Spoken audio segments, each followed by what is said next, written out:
Bismillahirrahmanirrahim. Melanjutkan kajian kita tentang bersyukur atas anugerah kemerdekaan bangsa ini, yang mana masuk pada inti pembahasan, yang mana pembahasannya tentang bersyukur. Kita sebagai masyarakat bangsa Indonesia, rakyat bangsa Indonesia, bagaimana cara bersyukur kita?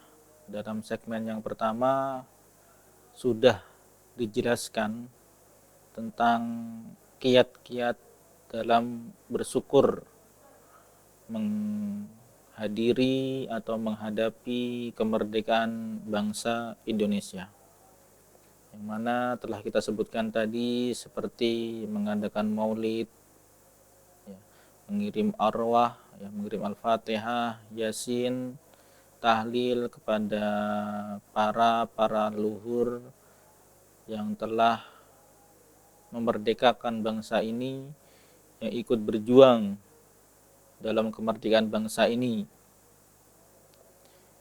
Kemudian juga yang tadi telah disebutkan juga dengan memanggil para ulama, para kiai, para tokoh untuk memberikan sesuatu tausiah, suatu mau'idah hasanah kepada kita agar selalu ingat perjuangan para pahlawan dalam memerdekakan bangsa ini.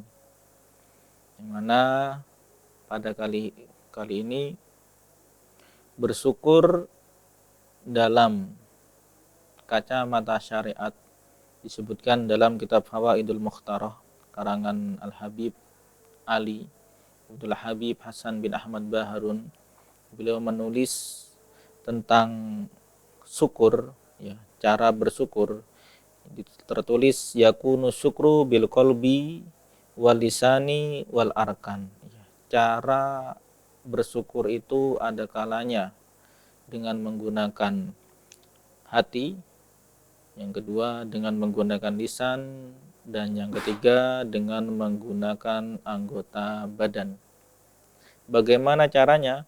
Di sini beliau menulis fasyukrul qalbi huwa al ilmu wal i'tirafu anna jami'an ni'am min fadlillahi ta'ala. Syukur dengan hati itu adalah al ilmu, dia tahu, wal i'tirafu, dia mengaku, dia merasa anna jami'an ni'am min fadlillahi ta'ala, bahwasanya semua nikmat-nikmat itu berasal dari anugerahnya, berasal dari kebesarannya Allah Subhanahu wa ta'ala. Yang mana salah satu firman Allah Subhanahu wa ta'ala yang berbunyi a'udzubillahi minasyaitonirrajim wa in ta'uddu ni'matallahi la tusuha, yang artinya jika kalian menghitung nikmat-nikmatnya Allah, maka la tuhsuha, maka tidak akan bisa dihitung, karena begitu banyak nikmat yang Allah berikan kepada kita. Dengan hati kita bersyukur atas kemerdekaan Indonesia, atas jerih payahnya, bahkan sampai mengorbankan nyawanya mereka untuk kemerdekaannya Indonesia. Kita tahu sekarang, kata salah satu ulama, beliau berkata, kita tahu bahwasanya ada pohon kelapa, pohon kelapa yang kita minum, kita konsumsi pada saat hari ini tidak lain dan tidak bukan karena berkat orang-orang tua kita terdahulu. Mereka menanam pohon-pohon kelapa kelak untuk cucu-cucunya nanti, Mereka rela mengorbankan nyawa mereka hanya untuk agar cucu-cucu keturunan mereka merasakan senang. Mereka tidak ingat agar nanti aku mau jadi bupati setelah merdeka, aku mau jadi gubernur, aku mau jadi dewan, dan lain sebagainya. Mereka tidak ingat itu. Yang mereka ingat hanyalah ingin bangsa Indonesia menjadi merdeka. Yang mereka ingat hanyalah ingin menyenangkan cucu-cucu mereka kelak. Ya. Maka apa salahnya bagi kita, sebagaimana yang sudah jelaskan tadi, untuk tidak mengotori darah-darah suci mereka dengan perilaku kita yang kotor, dengan perilaku kita yang tercela. Tetapi mari kita hormati mereka, maupun mereka sudah tidak ada. Kemudian cara bersyukur yang kedua yaitu menggunakan lisan, atau dalam bahasa Indonesia artinya lidah. Wa syukrul lisanu huwa al-iksaru minas sana'i 'alallahi jalla wa ala wa tahaddusu bi ni'amih.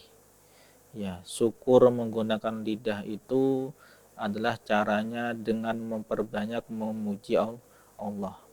Yang mana dalam hadis Nabi disebutkan ma'an amallahu ala abdin nikmatan faqala alhamdulillah illa waqad adda syukraha. Yang mana dalam hadis berbunyi, tidaklah Allah memberikan suatu nikmat kepada hambanya, kemudian si hamba tersebut berkata alhamdulillah, maka yang Allah balas apa? Waqad adda syukraha, maka dia telah bersyukur atas nikmat yang diberikan kepada Allah. Ini syukur menggunakan lisan. Dikit-dikit jangan lupa untuk mengatakan alhamdulillah. Kemudian syukur yang ketiga adalah syukur menggunakan al-arkan awil jawarih, yaitu anggota tubuh. Bagaimana caranya? Di sini beliau disebutkan wa sarfuha fil amali li taatillahi wal isti'anatu biha ala muradi. Ya, sarfuha menggunakan anggota tubuhnya untuk beramal, untuk taat kepada Allah dan membantu agar bisa mendapatkan ridhonya. Ini adalah tata cara bersyukur ya. Syukur itu ada kalanya menggunakan lisan, menggunakan hati, dan menggunakan arkan ya, anggota tubuh. Di suatu cerita disebutkan bahwasannya ba'dul arifin ya, ada sebagian orang arif ya, yang mana beliau termasuk arif billah ya, yang tahu Allah. Dia ini melewati suatu gunung ya. Kemudian dia melihat orang tua yang sudah buta, yang terpotong tangannya, kedua tangannya, terpotong kedua kakinya, tapi masih saja tetap bersyukur. Yang mana syukurnya beliau menggunakan lisannya beliau. Bagaimana bunyinya? Alhamdulillahilladzi afani mimmabtala bihi katsiran man khalaqa wa faddalani ala katsirin mimman khalaqa tafdila.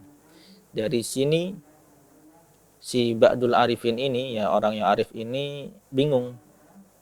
Sudah badannya terputus-putus masih saja tetap bersyukur. Kemudian orang yang kurang ini tadi berkata, maupun badanku sudah terputus, tapi Allah tetap memberikanku lidah untuk selalu berzikir, untuk selalu menyebut dan selalu mengingat kepada Allah Subhanahu wa taala. Maka dari lisan ini aku sangat bersyukur. Kemudian ada salah satu faedah yang Al-Fakir dapat dari guru Al-Fakir Al-Habib Muhammad Amin. Beliau pernah menyampaikan suatu faedah, wahai Noval, ketika engkau melihat sesuatu orang atau seseorang yang terkena musibah, yang cacat, ataupun intinya memiliki kekurangan, maka dua hal yang harus engkau lakukan. Ini pesannya beliau.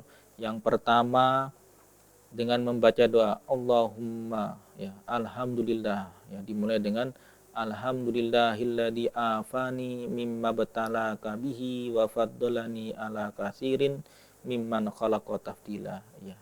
Ketika engkau, pesannya beliau, melihat orang-orang yang cacat, melihat orang-orang yang kurang ya, dan lain sebagainya, jangan lupa untuk membaca doa ini.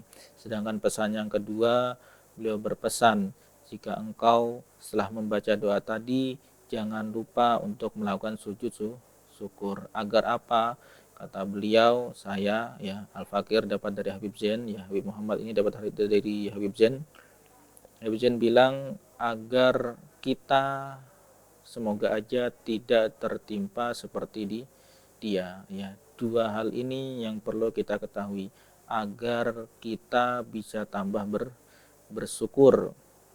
Kemudian melanjutkan tadi, ya, karena di sini adalah inti dari pembahasan kita, yaitu bersyukur.